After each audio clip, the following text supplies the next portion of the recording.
हो रहा हूँ बीच में उसी चीज को देखूंगा बोलते हैं।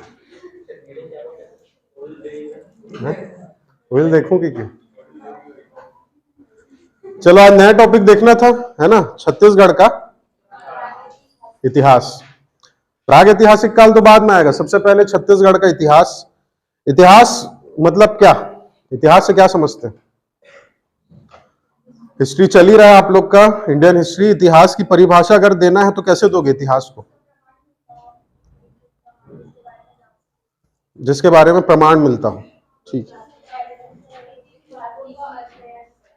बीती बातों का अध्ययन करना, बीती हुई चीजों का अध्ययन करना इतिहास कहलाता है। अगर इस लाइन को पूरा करें तो कैसे कर सकते हैं अपने हिसाब से? वो तो टेक्निकल हो गया। वो आप क्या समझते इतिहास से?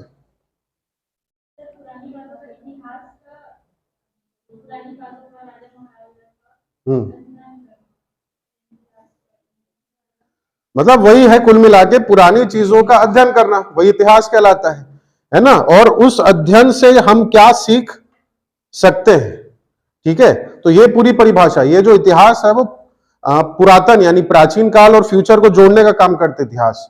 तो इतिहास को अगर हम देखा जाए तो क्या हो सकता है इतिहास की पुरानी चीजों का अध्ययन के साथ साथ उससे क्या हम सीख सकते हैं, वो इतिहास कहलाता है। सीखने को मिलता है कि नहीं इतिहास से? कि बस पढ़ना है कि यहां से ये गुफा मिली, वहां से वो पेंटिंग मिला, खोज एंडरसन ने किया था, 1910 में किया था। वो पढ़ने का नहीं है, सीखने का भी इतिहास है ना। तो छत्तीसगढ़ का इतिहास चालू करेंगे, ठीक है। सबसे पहले आपको पता ही है इतिहास को कितने भागों में बांटा जाता है? 3 भाग, ठीक है। इतिहास को कितने भागों में पढ़ने की दृष्टि से, है ना? 3 भाग हैं। कौन कौन सा? प्राग ऐतिहासिक काल, आद्य ऐतिहासिक काल और ऐतिहासिक काल, ठीक है। प्राग ऐतिहासिक, आद्य ऐतिहासिक और ऐतिहासिक काल। तो प्राग ऐतिहासिक काल क्या होता है? जब शुरू में मानव कहां रहते थे? गुफाओं, कंदराओं, नदियों के किनारे, पेड़ों पर निवास करते थे, ठीक है। और अधिकतर वो किस चीज का यूज करते थे? पत्थरों का। इसीलिए प्राग ऐतिहासिक काल को क्या कहा जाता है? स्टोन एज कहा जाता है या पाषाण काल कहा जाता है। क्यों पाषाण काल कहा जाता है? क्योंकि उनकी पूरी डिपेंडेंसी पत्थरों पर ही थी। इस पर थी? पत्थरों पर ही। गुड इवनिंग, गुड मॉर्निंग बोला क्या? गुड इवनिंग है।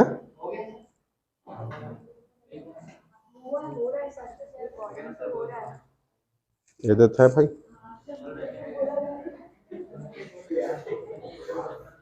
बुला के लाया था टेक्नीशियन को, अभी देखे नहीं थे, चालू करके आए। चाय छोड़वा के उनको वो करवाने आए थे, पैसा मांग रहे थे। छोड़ो, तो हम लोग कहां पे थे? हाँ, पाषाण काल। तो उस प्राग ऐतिहासिक काल को पाषाण काल क्यों कहा जाता है? हाँ, क्योंकि उस समय के जो लोग थे पूरी डिपेंडेंसी, पूरा निर्भर थे किस पे? पत्थरों पे। रहते थे पत्थरों की गुफाओं में, ठीक है। शिकार विकार करते थे, तो उस समय तो लोहा वोहा नहीं था, पाषाण काल के पहले, वो तो बाद में आया। तो शिकार भी करते थे, तो औजारों का प्रयोग होता था, वो भी किससे होता था? पत्थरों का यूज करते थे, ठीक है। आग जलाने का काम था, तो चाबी छाप माचिस तो नहीं आता था उस समय, ठीक है। किसका प्रयोग करते थे? पत्थरों का। यानी पूरी निर्भरता किस पर थी? पत्थरों पर। इसीलिए फिर उस काल को क्या कहा गया? पाषाण काल कहा गया, ठीक है। तो उस पाषाण काल को भी 4 भागों में बांटा गया। वो धीरे धीरे स्टेज है। शुरू में ऐसे घूमते थे, शिकार विकार करते थे, धीरे धीरे कपड़े पहनना सीखे, कपड़े पहनने के बाद पहिए का आविष्कार हुआ, फिर आग का आविष्कार हुआ, धीरे धीरे पशुपालन करना चालू किए, कृषि चालू किए। तो उसको भी एक स्टेज में बांटा गया है, पूरा पाषाण काल, मध्य पाषाण काल, उत्तर पाषाण काल और नव पाषाण काल, ठीक है। फिर ये लोग क्या हुए? पहले घुमंतु लोग थे, ठीक है। उसके बाद ग्रुप बनाना चालू किए, ग्रुप में रहना, समूह में, समूह से कबीले बने, कबीले से गांव बने, और गांव से फिर शहर, शहर के बाद सबसे पहली सभ्यता बनी हमारी पूरे भारत की। कौन सी? सिंधु घाटी की सभ्यता। तो जो सिंधु घाटी की सभ्यता है उसको इसमें पढ़ा जाता है, किसमें? आद्य ऐतिहासिक काल में। ये कौन सा एज था? पाषाण काल वाला, ठीक है। उसके बाद डेवलपमेंट होते गया, विकास का क्रम आगे बढ़ते गया। तो आद्य ऐतिहासिक काल में क्या पढ़ते हैं? सिंधु घाटी सभ्यता, विश्व की सबसे प्राचीन सभ्यता, सबसे बड़ी सभ्यता हमारे भारत, ठीक है। तो सबसे पहले सभ्यता ये बनी, कैसे खत्म हुई?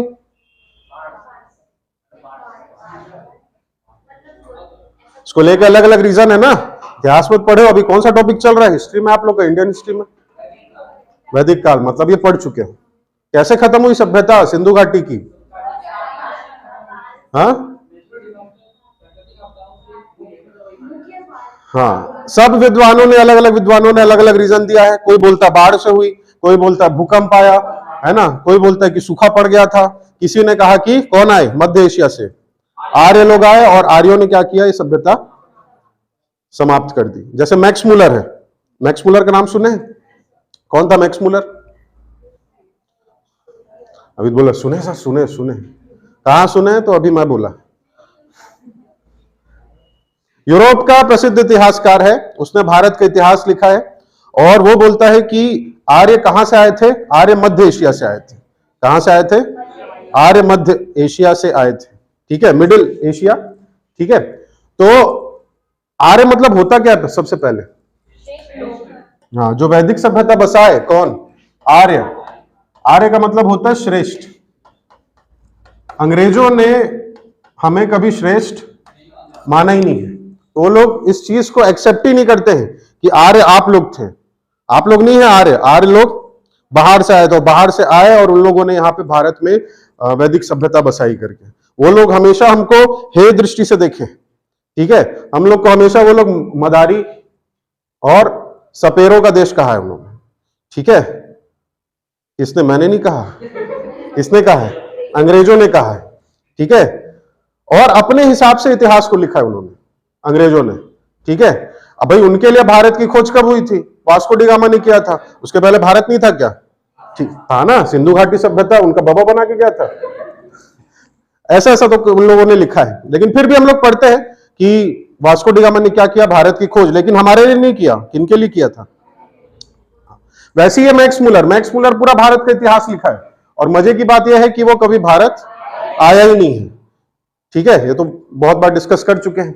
तो सिंधु घाटी सभ्यता जब खत्म होती है, उसके बाद आती है वैदिक सभ्यता।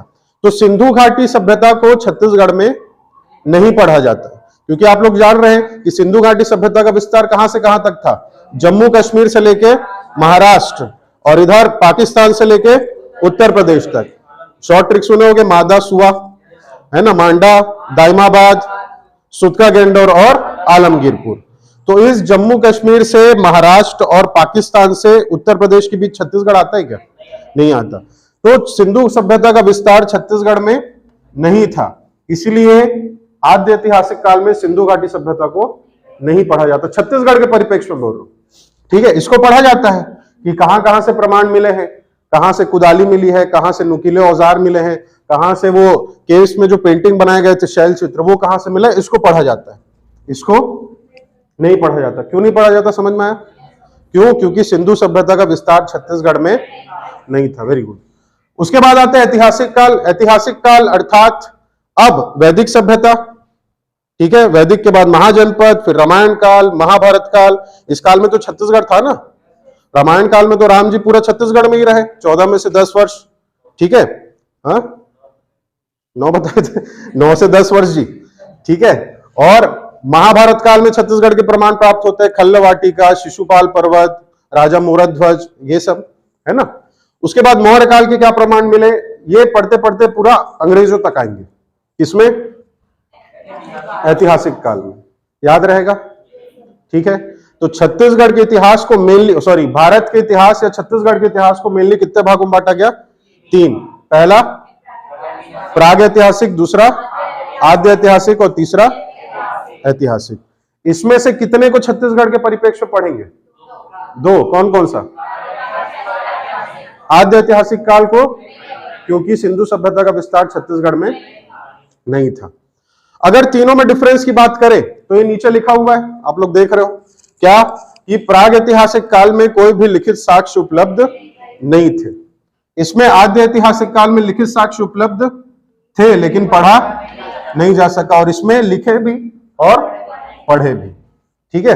भाई आदि मानव उस समय कहां, एक तो शिकार विकार कर रहे थे, ठीक है, कहां टाइम था वो लिखने पढ़ने का, ठीक है, तो वो लिखे विखे नहीं है, लेकिन हाँ पेंटिंग्स उन्होंने बनाई है, लिपियां नहीं मिली है, लेकिन उन्होंने क्या बनाया है, पेंटिंग्स, चित्र बनाए हैं गुफाओं में, तो उसके प्रमाण छत्तीसगढ़ से भी मिले, उसको पढ़ेंगे।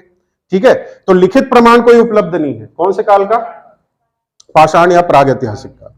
आद्य ऐतिहासिक काल का सिंधु सभ्यता की लिपि मिली हमको, लेकिन उसे आज तक पढ़ा नहीं जा सका है। ठीक है, कौन सी लिपि कहते हैं सिंधु सभ्यता की लिपि को, खरोष्ठी लिपि, भगो यहां से, खरोष्ठी लिपि, सिंधु सभ्यता की लिपि खरोष्ठी लिपि है, कौन सी है, अभी तो बोले क्या भारत का इतिहास हो गया है, हाँ,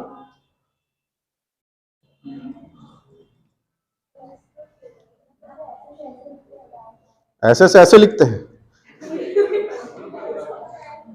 चित्राक्षर लिपि या भाव चित्रात्मक लिपि, कौन सी लिपि, पढ़े होगे ना, चित्राक्षर लिपि, चित्राक्षर लिपि नाम से समझ में आ रहा है, जिसमें चित्र भी है और अक्षर भी है, अल्फाबेट्स भी है।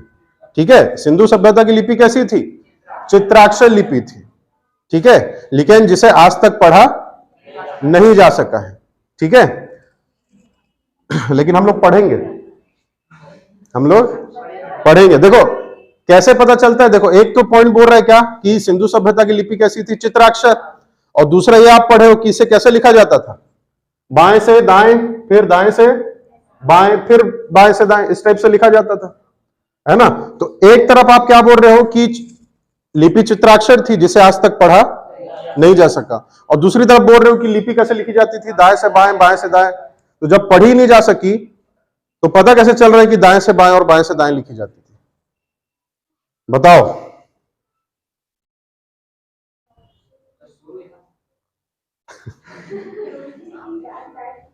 हाँ बताओ दीदी, क्या हो रहे थे, अच्छा, बस खरोष्ठी, आप हिंदी कैसे लिखते हो,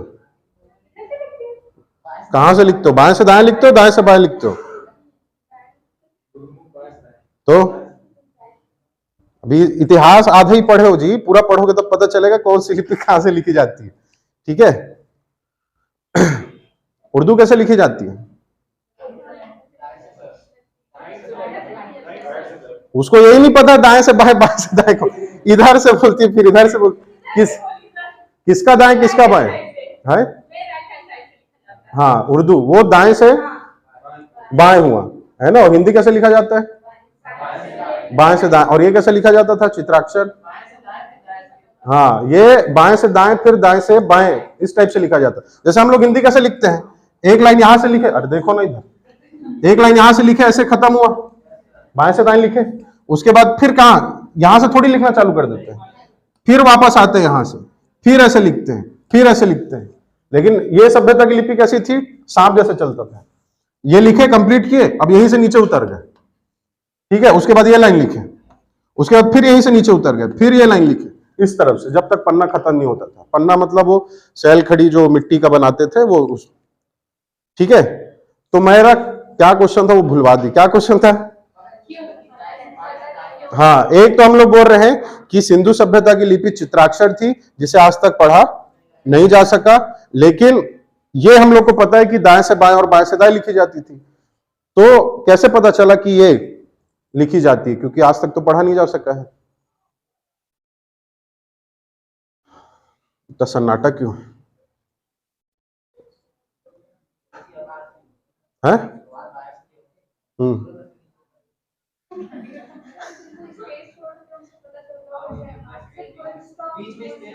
फुल स्टॉप, अभी देखो मैं क्या बताया, कैसी लिपि है ये, जैसे मान लीजिए ये है,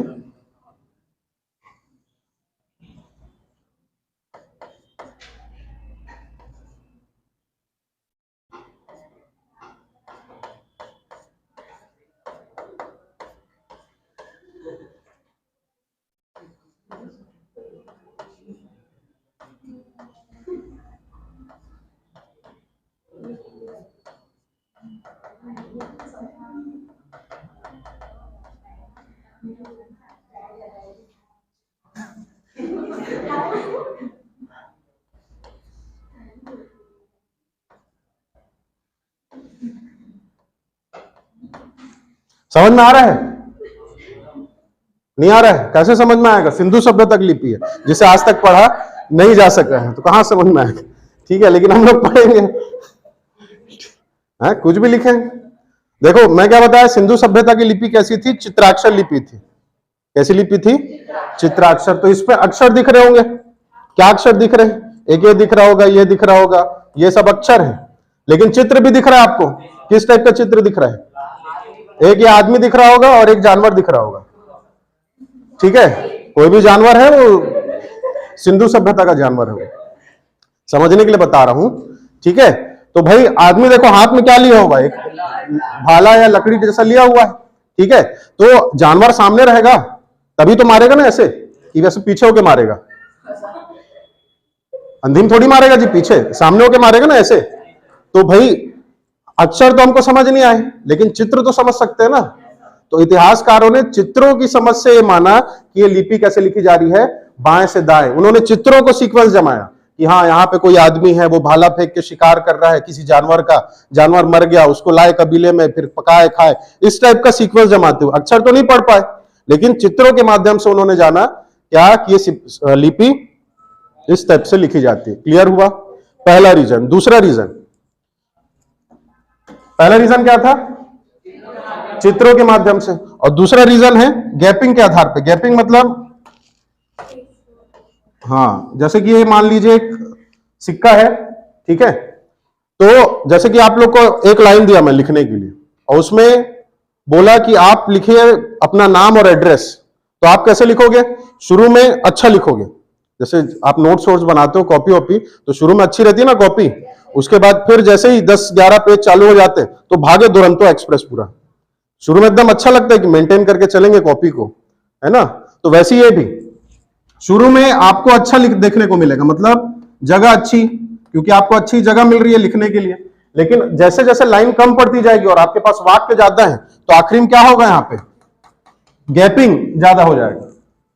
समझ में आ रहा है? गैपिंग कम हो जाएगा। मान के चलिए एक लाइन है, एक लाइन में आपको लिखना है मेरा नाम क्या है? सुहानी, मतलब इनका नाम सुहानी है और ये शंकर नगर में रहती है। तो शुरू में क्या रहेगा? मेरा नाम सुहानी है, वो अच्छा रहेगा। और आखिरी में जैसे जैसे शंकर नगर आते जाएगा और आपको जगह कम पड़ते जाएगा तो क्या होता? गैपिंग। तो इस आधार पे भी इतिहासकारों ने माना कि ये लिपि बाएं से दाएं लिखी जाती है। क्लियर हुआ? तो एक क्या था स्पेस गैपिंग को लेके और दूसरा था चित्रों को लेके। तो सिंधु घाटी सभ्यता की लिपि को आज तक पढ़ा नहीं जा सका, लेकिन हम लोग पढ़ लिए। ठीक है, तो ये चित्राक्षर लिपि, और इसमें क्या मिले हैं? लिखित साक्ष्य भी मिले हैं और जिसे पढ़ा भी जा सका। लिखित साक्ष्य अर्थात वेद है, हमारे पुराण है, उपनिषद है और बहुत सारे ग्रंथ हैं जिसे पढ़ा भी जा सका है और हाँ लिखा जा सका, इसलिए पढ़ा जा सका। ठीक है, चलिए, तो ये तीन चीज समझ में आया क्या है। उसके बाद नेक्स्ट आते हैं, अब छत्तीसगढ़ के परिप्रेक्ष्य में देखते हैं। तो प्राग ऐतिहासिक काल को 4 भागों में बांटा गया है। कितने भागों में बांटा गया है? 4 भागों में। पहला है पूर्व पाषाण काल या पूरा पाषाण काल। दूसरा मध्य पाषाण काल। तीसरा वेरी गुड उत्तर पाषाण। और चौथा नव पाषाण काल। ठीक है, तो पाषाण काल या प्रागैतिहासिक काल को कितने भागों में बांटा गया है? 4, है ना। पैलियोलिथिक एज, कैलियोलिथिक और नियोलिथिक।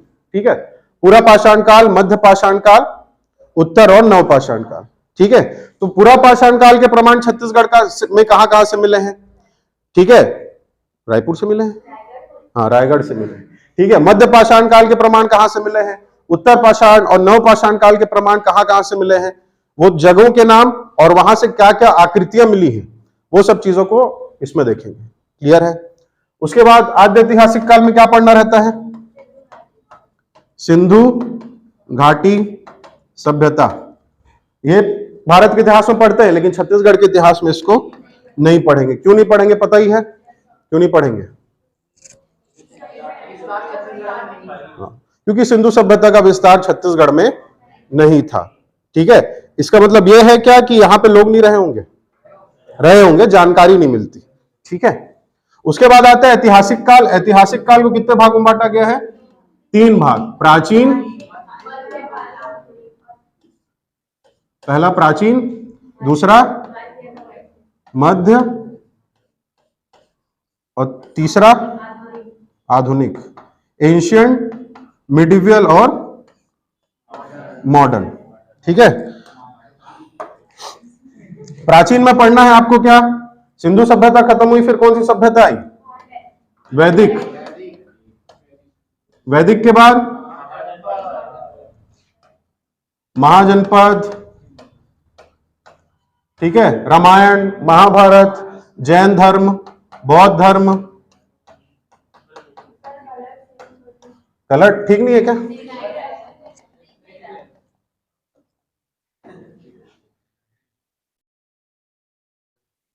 तभी सोचू मेरे को भी नहीं दिख रहा है, मेरे को लगा दूर से दिख रहा है।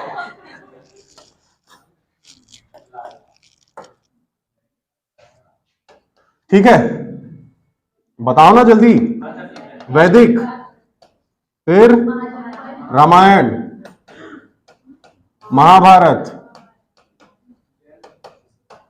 महाजनपद। अभी टॉपिक लिख रहा हूं, उसके बाद सीक्वेंस में इसको पढ़ेंगे। ठीक है, बौद्ध धर्म, जैन धर्म,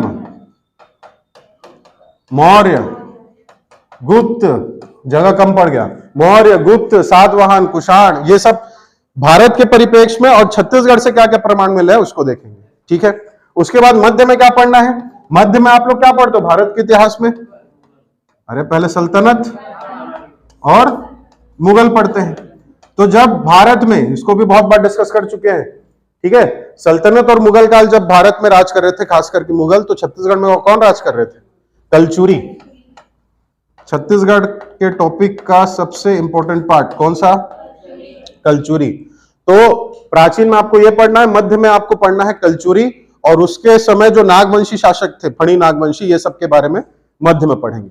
ठीक है, और आधुनिक में आपको पढ़ना है राष्ट्रीय आंदोलन। राष्ट्रीय, ये शॉर्ट में एक बार मैं ऐसे लिखा हूं राष्ट्रीय आंदोलन, लेकिन ये पूरा सीक्वेंस है इसका अलग से। ठीक है, जब अंग्रेज भारत आए, छत्तीसगढ़ आए, ठीक है, कौन कौन से आंदोलन हुए, ठीक है, कैसे आजादी मिली। तो अंग्रेजों के आने के बाद से भारत की आजादी तक, कब आजाद हुआ भारत? 15 अगस्त 19, सोचना पड़ रहा है उसके लिए, 15 अगस्त 1947 को। तो वहां से लेके यहां तक का पूरा इतिहास इसमें पढ़ेंगे। उसके आगे का भी पढ़ना है, संविधान सभा, ये सब। ठीक है, तो एक बार इसको देख लेते कि क्या क्या पढ़ना है। सबसे पहले इतिहास को कितने भागों में बांटा गया? 3। पहला प्राग ऐतिहासिक, आद्य ऐतिहासिक और ऐतिहासिक। छत्तीसगढ़ के परिप्रेक्ष्य में प्राग ऐतिहासिक काल को कितने भागों में पढ़ना है? 4।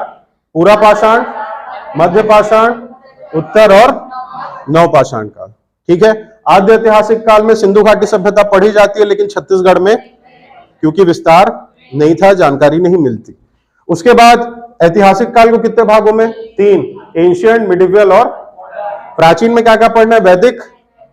जिस सीक्वेंस में आप इंडियन हिस्ट्री पढ़ते हो उसी के परिप्रेक्ष्य में छत्तीसगढ़ का पढ़ना है। मध्य में आपको इंपॉर्टेंट टॉपिक हो जाता है कौन सा? कलचुरी। और आधुनिक में राष्ट्रीय आंदोलन। ठीक है, तो ये पढ़ेंगे। इतना क्लियर है? आगे बढ़े। तो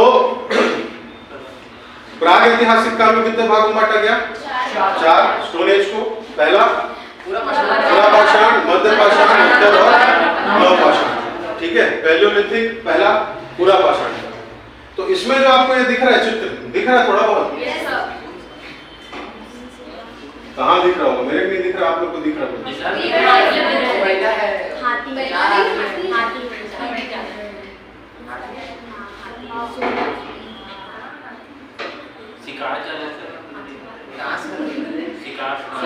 एक आधो चित्र तो दिख रहे होंगे। ये एक जानवर दिख रहा होगा, तो दूसरा दिख रहा होगा।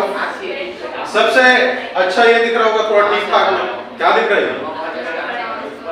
हाँ, जो नृत्य करते ना समूह श्रृंखलाबद्ध सीरीज में, वो वाला डांस। इधर भी कुछ दूसरा दिखाई दे रहे होंगे।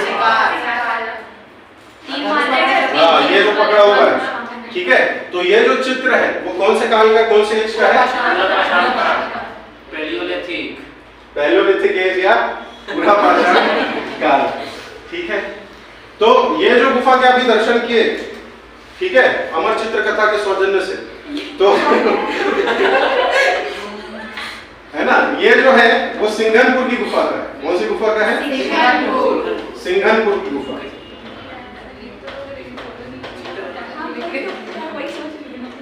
अच्छा, तो मैं मेहनत कैसे करता लिखने का, लिख ही देता ना मैं आपको सिंघनपुर करके। ठीक है, कौन सी गुफा का है? सिंघनपुर की गुफा। यानी पूरा पाषाण काल की सबसे इंपॉर्टेंट, सबसे प्राचीन गुफा की बात करें तो कौन सी है? सिंघनपुर। ठीक है, तो यहाँ पे आपको कुछ लिखना पड़ेगा। सबसे पहले लिखना पड़ेगा, जैसे कि आपको बताया कि पूरा पाषाण कालीन स्थल कौन कौन से थे, कहाँ कौन कौन से ऐसे प्लेसेस थे जहाँ पे कौन से एज के, पैलियोलिथिक एज के प्रमाण उनको मिले। तो एक तो हो गया कौन सा? सिंघनपुर।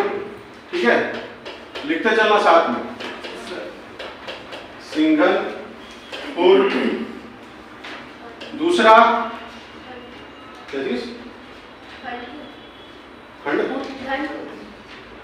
धनपुर भी है पाषाण काल, लेकिन वो हाँ बाद का उत्तर पाषाण काल। ठीक है, सिंघनपुर हो गया। छापामार, कौन सा मार? छापामार।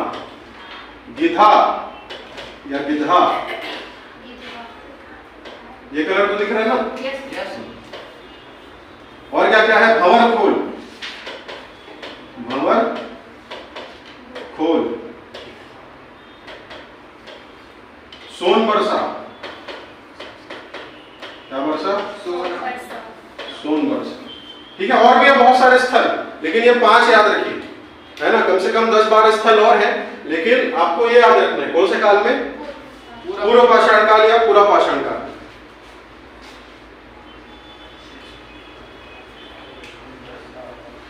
ठीक है, कौन सी 5 जगह है? सिंघनपुर, छापा, ये जगह के नाम है, ये हिंदी में ही होंगे। ठीक है, पहला कौन सा? सिंघनपुर, दूसरा छापामार, तीसरा गिधा और भंवर खोल के बाद सोन बरसा। याद रहेगा? याद रहेगा? बताओ 5 नाम बिना उत्तर देखे। छापामार, भंवर खोल, सोन बरसा और गिधा। ठीक है, चलिए ये क्या है, कौन से काल के स्थल है? ठीक है, अब जो ये गुफा है, कौन सी गुफा? सिंघनपुर की, सबसे इंपॉर्टेंट वाली। सिंघनपुर की गुफा जो है वो रायगढ़ में। देखो सिंघनपुर की गुफा रायगढ़ में, ये सब रायगढ़ में। ये सब कौन से जिले में? रायगढ़ में। ठीक है, इसीलिए रायगढ़ को शैलाश्रयों का गढ़ कहा जाता है। लिख लीजिए, शैलाश्रय मतलब शैल मतलब हो गया क्या? पत्थर, और आश्रय मतलब क्या हो गया? रहने का स्थान। ठीक है, तो शैलाश्रयों का गढ़, ठीक है, मतलब शैलाश्रय मतलब कुल मिला के गुफा या केव्स की बात करता है। तो शैलाश्रयों का गढ़ किसे कहा जाता है? रायगढ़ को कहा जाता है। क्यों कहा जाता है, समझ में आया? क्यों? क्योंकि सर्वाधिक जो पाषाण काल के, स्टोन एज के जो प्रूफ मिले हैं, जो प्रमाण मिले हैं, वो कहां से मिले हैं? रायगढ़ से। ठीक है, तो दूसरा पॉइंट तो ये लिख लेना। तीसरा पॉइंट, ये जो सिंघनपुर की गुफा है वो तो जिला को समझ में आ गया, कौन से जिले में है? रायगढ़ में। पूछता है कौन सी पहाड़ी में, तो चमर ढाल। कौन सी पहाड़ी? चमर ढाल। रायगढ़ में चमर ढाल की पहाड़ी में ये सिंघनपुर की गुफा स्थित है। जैसे सरगुजा में रामगढ़ की पहाड़ी में कौन सा है? सीता बेंद्रा और जोगी महाराज। वैसे रायगढ़ की चमर ढाल की पहाड़ी में सिंघनपुर की गुफा स्थित। ठीक है,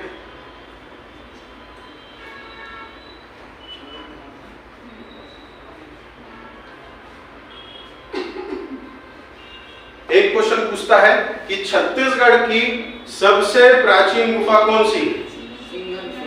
पता है आप लोग को? ठीक है, जो पढ़ रहे वही होगा। लिख लो, छत्तीसगढ़ की सबसे प्राचीन गुफा, सबसे कह सकते हैं एंशिएंट केव की बात करें तो कौन सा है? सिंघनपुर की गुफा। इसकी जो तुलना है वो भीमबेटका से की जाती है। इसका जो कंपैरिजन है किसका? सिंघनपुर की गुफा का। इसका कंपैरिजन किससे किया जाता है? भीमबेटका। भीमबेटका कहाँ है? मध्य प्रदेश।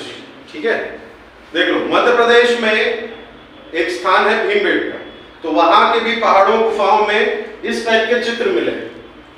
ठीक है, जो समय के जो आदि मानव थे उन्होंने जो चित्र बनाए थे मध्य प्रदेश के भीमबेटका में।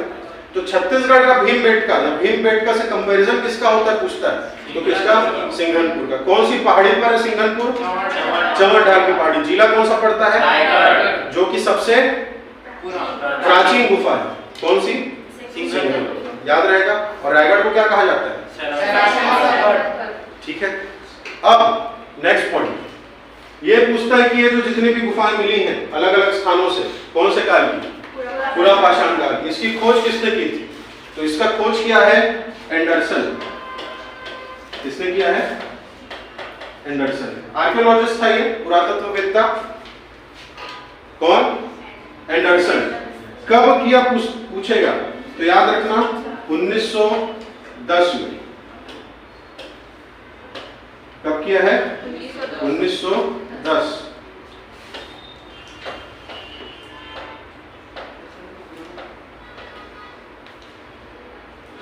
जॉर्ज, मन कभी सुन लेता हूं।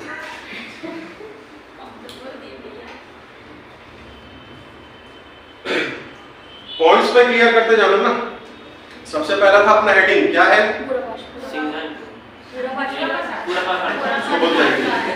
पुरापाषाण काल। ठीक है, स्थल कौन कौन से प्लेसेस? पहला सिंघनपुर, दूसरा, तीसरा, चौथा और इसको ऐसे याद रख लेना। सिंघनपुर से याद रख लेना सिंघम। क्या याद रख लेना? सिंघम, क्योंकि ये अभी याद हो जाएगा। जब आगे मध्य पाषाण काल, उत्तर और नव आएंगे ना तो फिर हाँ ये सब भूलते जा रहे, क्या बरसा था, चांदी बरसा था कि सोन बरसा था। ठीक है, तो इसको ऐसे याद रख लेना। सिंघम है, कौन है? सिंघम है। छापा मारा पुलिस है ना, इसको छापा याद रखना, रेडपुर याद मत रखना, छापा मारा। ठीक है, किसके यहाँ मारा छापा? तो गिधा के। किसके यहाँ? गिधा के। ठीक है, बोलता है भवर खोल, वहां से क्या बरसा? सोन बरसा। सोना के लिए छापा मारा था, ऐसे याद रखना। तो सिंघम क्या मारा? छापा मारा। किसके यहाँ? गिधा के यहाँ। और बोलने बोला फिर क्या बरसा? सोन। अब उधर मत देखो। ठीक है, पहला पॉइंट क्या था? सिंघनपुर, सिंघमपुर नहीं। दूसरा छापा मार, तीसरा, चौथा, पांचवा, ये सब कौन से काल के, कौन से इसके? ठीक है, उसके बाद देखे थे सिंघनपुर, है ना। सबसे पहले देखे थे कि सबसे सब जो है कौन से जिले में? रायगढ़ जिले में। ठीक है, उसमें इंपॉर्टेंट कौन सा? सिंघनपुर, जहां से सर्वाधिक प्राचीन प्रमाण मिले और सबसे प्राचीन गुफा भी यही है। ठीक है, और इसकी तुलना, इसका कंपैरिजन किससे किया जाता है? भीमबेटका, मध्य प्रदेश। ठीक है, और उसके बाद क्या देखे थे? हाँ, कि सिंघनपुर की जो गुफा है वो कौन सी पहाड़ी पर है? चमर ढाल की पहाड़ी पर स्थित है। याद रहेगा। नेक्स्ट, और खोज किसने किया है? एंडरसन, 1910 में। एक पॉइंट और लिख लीजिए, प्राप्ति। यहां से क्या क्या मिले हैं?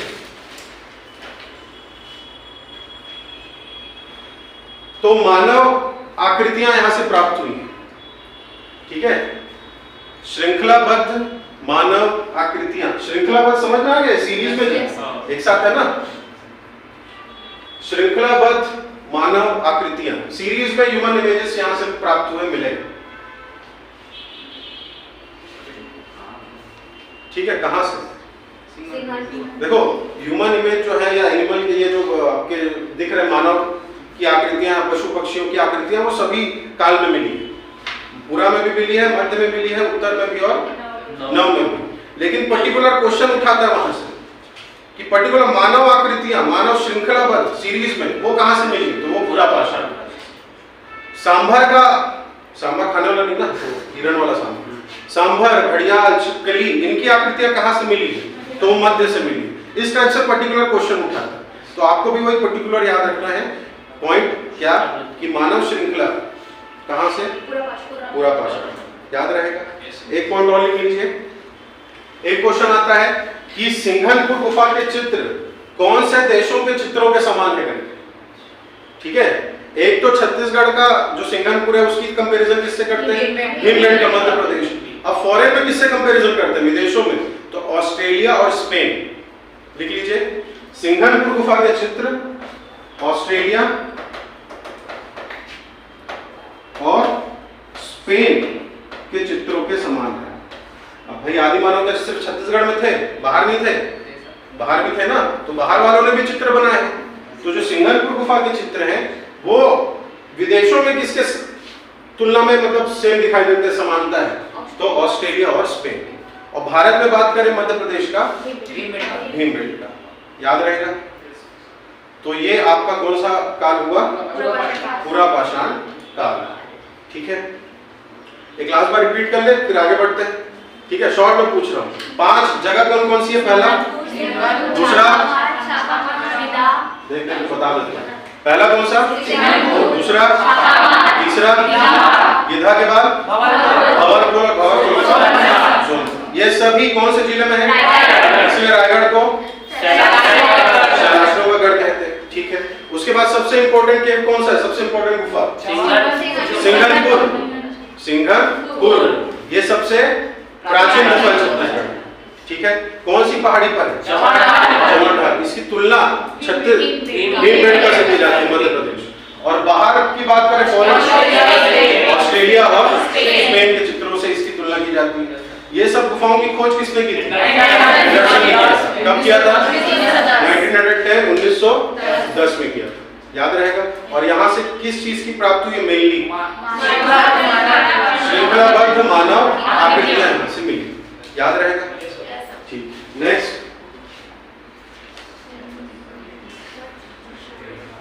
कौन सा काल, मध्य पाषाण काल, ठीक है।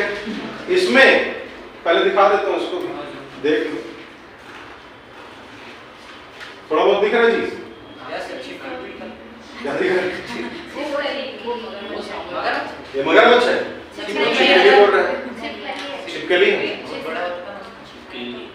और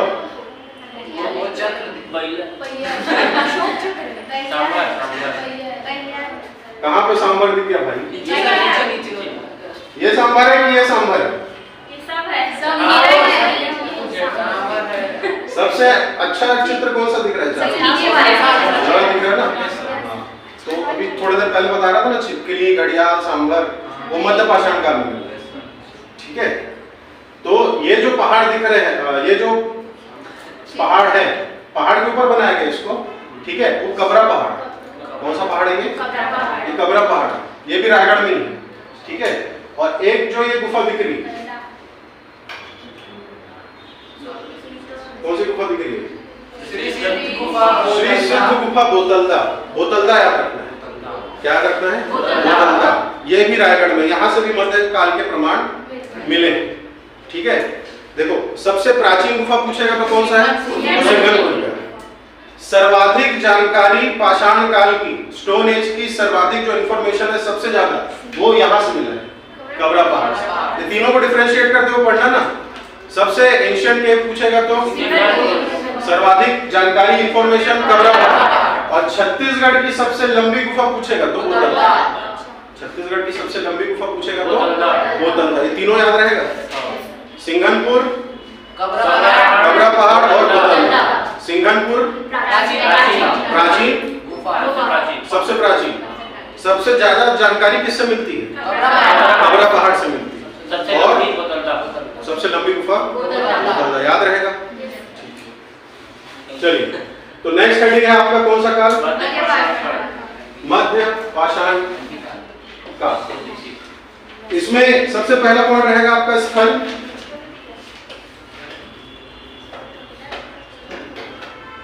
भारी भारी तो नहीं जा रहा है, जा भी रहा होगा, कैसे करो, पढ़ना तो है। तो मध्य पाषाण काल के स्थल है आपके सबसे इंपॉर्टेंट कबरा पहाड़। कौन सा पहाड़, कबरा पहाड़। दूसरा बोतलदा। तीसरा खड़ग घाट, तीसरा क्लियर हो गया। चौथा भी है, पांचवा भी है, ठीक है। तीसरा खड़क घाट, चौथा घाट लोहाम, कौन सा? घाट लोहाम। पांचवा भातेवाड़ा,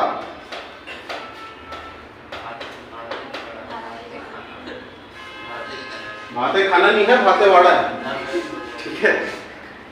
सिंगनपुर वाला भी 5 नाम था, इंपॉर्टेंट, उसको याद रखना था। सिंगनपुर, छापामार, और सोनभद्र। इसमें दो तो पहले याद कर लिए, कौन कौन से? कबरा पहाड़ और बोतलदा, ये दोनों है रायगढ़ जिले में।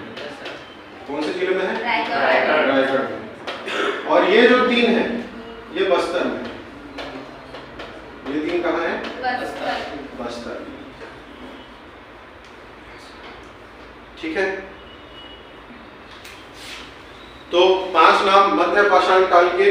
पहला कबरा पहाड़, दूसरा बोतलदा की गुफा, तीसरा खड़क घाट। इसको देखो, खड़क घाट और घाट को नीचे उतार देना, घाट लोहाम। और इतना याद करने के बाद भूख लगेगा, भात खा लेना, भातेवाड़ा, ठीक है। तो रायगढ़ के 2 कौन कौन सा? पहला कबरा पहाड़, बोतलदा, ये हो गए रायगढ़ के। बस्तर में कितने? 3। पहला खड़क घाट और भातेवाड़ा। ये सब कौन से काल के स्थल है? ठीक है।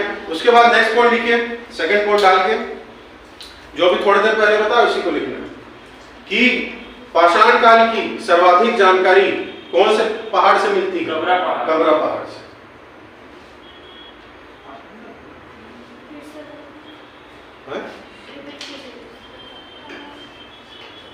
पाषाण काल की सर्वाधिक जानकारी कबरा पहाड़ से प्राप्त होती है। और नेक्स्ट पॉइंट लिख लीजिएगा उसी के बाद, छत्तीसगढ़ की सबसे लंबी गुफा बोतलदा।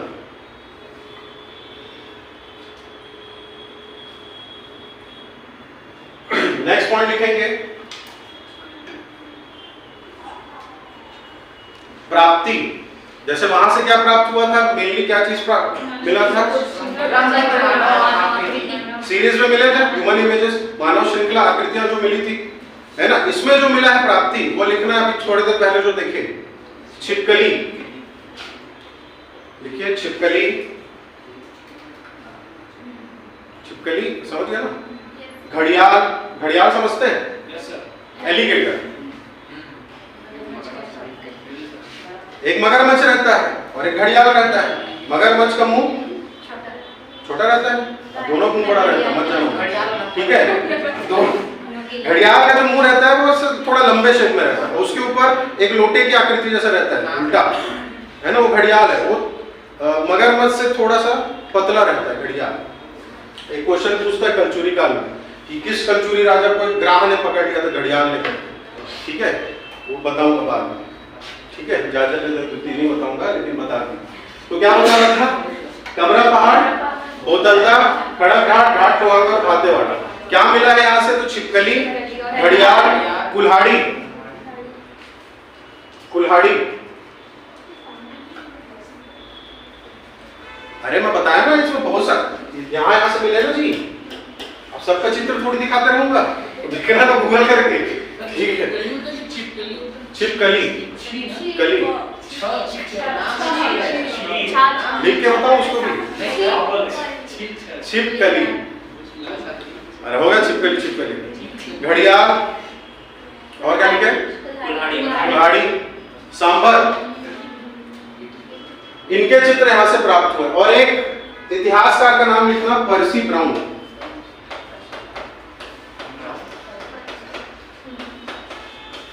क्या नाम है? इनफैक्ट स्टेटमेंट है, मेंस वाले लिखेंगे इसको, मेंस वाले का सब लोग लिखो, ठीक है। पर्सी ब्राउन ने कहा है कि यहाँ के मतलब कौन से पहाड़ के? हाँ, यहाँ के चित्र अत्यंत प्राचीन है। यहाँ के चित्र, इन्वर्टेड कॉमा में लिखना उसको, यहाँ के चित्र अत्यंत प्राचीन है। और कुछ चित्रों में, और कुछ चित्रों में लिपियां भी प्राप्त हुई, ऐसा ये पर्सी ब्राउन कहते हैं। ठीक है, कि यहाँ के चित्र बहुत क्या है, प्राचीन है, और कुछ चित्रों में क्या मिली है, लिपियां भी मिली है। ठीक है, चलिए अभी यहीं तक देख लेते हैं। कौन सा? मध्य पाषाण काल। ठीक है, इसके बाद नेक्स्ट क्लास में कंटिन्यू करेंगे उत्तर पाषाण और जो नियोलिथिक एज अपना नव पाषाण काल है उसको। ठीक है, यहां तक कोई डाउट? ठीक है, कोई डाउट तो नहीं है? होगा तो पूछ लेना।